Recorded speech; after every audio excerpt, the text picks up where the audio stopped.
Jelly Roll has filed for divorce from his wife, Bunnie Xo, after nearly 10 years of marriage. Reports are that the decision was mutual. It's a private family matter. Some love stories become so powerful that people stop imagining they could ever end. Jelly Roll and Bunnie Xo were one of those stories. They built a love that inspired millions. They fought through addiction, pain, and struggles that would have destroyed most relationships. Yet sometimes the deepest struggles happen long after the cameras stop rolling. Now, a deeply personal truth is finally coming into focus, and it changes the way many fans see their story. The day the fairy tale went silent. On the 15th of June in 2026, the news simply landed, and millions of people found out at the exact same moment that the marriage they had treated as a fairy tale was already legally finished. The court records told the cold version of the story. Jelly Roll, whose real name is Jason Bradley DeFord, filed to end his marriage to Bunnie Xo, whose real name is Elisa DeFord. He filed in Williamson County, Tennessee, on the 18th of May. The reason listed was irreconcilable differences, which is the cold legal language people use when two hearts simply cannot find their way back to each other anymore. The paperwork noted that the couple shared no children of their own, and it marked the day they stopped being a couple as the 9th of May. We really need you to hold on to that date for a moment because it carries more weight than almost anything else you will hear today. The 9th of May. On that exact same day, Bunnie was online sharing love with the world. She posted a tender video of the family getting dressed up for prom, and she wrote about her babies and about a forever she clearly still believed in. She was telling everyone watching that her heart was completely full on the very day her husband would later choose as the official end of their life together. Either she had no idea what was already coming, or she was holding her whole world together with trembling hands while the ground silently opened beneath her. What is certain is that none of this was impulsive. He brought in one of the most respected divorce attorneys in all of Nashville, a lawyer known for quietly steering famous people through their most painful endings. This was not a decision made during a single bad argument. This was something measured, something planned, something he carried in private long before any of us were allowed to see it. And as the world spun, trying to make sense of it, the only words offered by the people close to them described it as a private family matter. That phrase is a door closing softly in your face. Everything we are about to uncover lives on the other side of that door. The small signs that screamed the loudest. In the first week of June, just days before the story broke wide open, Jelly Roll performed at one of the largest country music festivals of the entire year. He stood before a stadium overflowing with people who adored him. And somebody finally noticed his hands. The wedding ring was gone.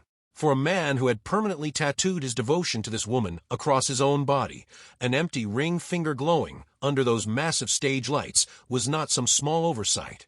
It was a confession he was making without ever speaking a single word into the microphone. Then there was Bunnie, behaving exactly the way Bunnie has always behaved when the world expects her to fall apart, which is by refusing to break where anyone could watch her do it. Just hours before the news detonated across every screen in the country, she posted a photograph of herself looking strong and free, and she wrote that she was finally getting her sparkle back. She lip-synced along to an old rock song about being reminded of who you truly are underneath all the noise. The people who pay close attention to these moments understand the message instantly. You honestly cannot make sense of this divorce until you understand that these two human beings were never supposed to last beyond a single weekend in the first place. The van, the chapel, and a promise made on nothing. They met in the late summer of 2015 out in Las Vegas. He was a complete nobody at that point in his life. He was performing a tiny show for maybe 20 people, sleeping inside an old white van that he had actually given a name to, surviving on $500 gigs without even an apartment key to call his own. She was working as a high-end escort, and she happened to be in that same room that night, there with another man entirely. By every rule that governs how the world is supposed to work, absolutely nothing about these two fit together. He has laughed openly about the fact that she was not his type, and he was certainly not hers, that he loves Taylor Swift of all people, that on paper the two of them made no sense at all. But the way she tells the story of that first night will stop you cold every single time you hear it. She said that the very second she laid eyes on him, something deep inside of her went perfectly quiet and simply said, "There you are." As though she had spent her entire life searching for him and had finally found the one face that matched a feeling she had never been able to put into words. The two of them built a genuine friendship long before they ever built a romance. He would text her asking for advice about his young daughter. She would actually take the time to listen and to care. And by the summer of 2016, that quiet friendship had transformed into something that neither one of them could outrun any longer. On the very last night of August that year, standing together at a concert, he grabbed a microphone and asked her in the rawest, most unfiltered words you can imagine whether she would marry him that very night in Las Vegas. She said yes without a moment of hesitation. They drove straight to a little wedding chapel and married on the spot, two completely broke people gambling everything they had left on each other, with nothing in their pockets but a stubborn and beautiful kind of faith. And only a handful of days before that wedding, his life had already changed in another enormous way. He had welcomed a newborn son with a previous partner. Bunnie did not flinch at any of the chaos. She walked straight into it and helped him fight for custody of his young daughter, whose own mother was lost somewhere deep inside her addiction. I really want you to sit with what that actually meant for her. This woman married a struggling man and immediately chose to become a mother to children who were not hers by blood on a budget that barely existed, while building an entirely new life completely from the ground up. She even got herself sober for the sake of those children. That was the foundation these two poured together with their bare hands.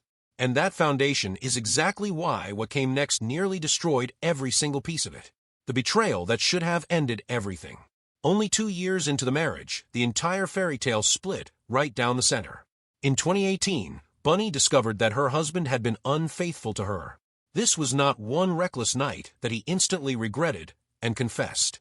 By the accounts that have come out in the years since, this affair stretched across the better part of an entire year.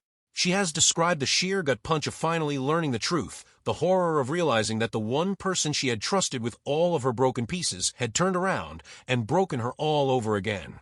She gathered up her life and went back to Las Vegas. The marriage, by every reasonable measure anyone could possibly apply to it, was finished. Years later, Jelly Roll finally spoke about that dark chapter with a kind of raw honesty that most famous men never find the courage to reach for. He called it one of the worst moments of his entire adult life.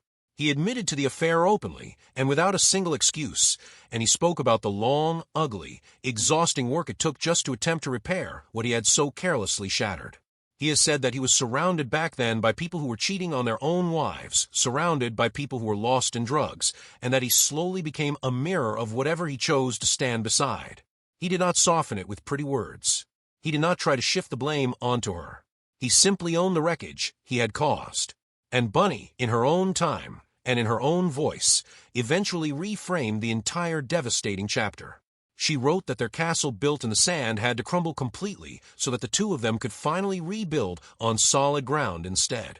But please pay close attention to the years quietly hidden inside that beautiful sentence.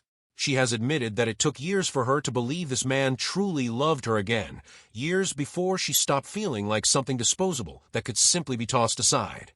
That single word, disposable, deserves to stay with you because it reveals exactly how deep the wound was cut and how much trust had to be rebuilt one painful brick at a time.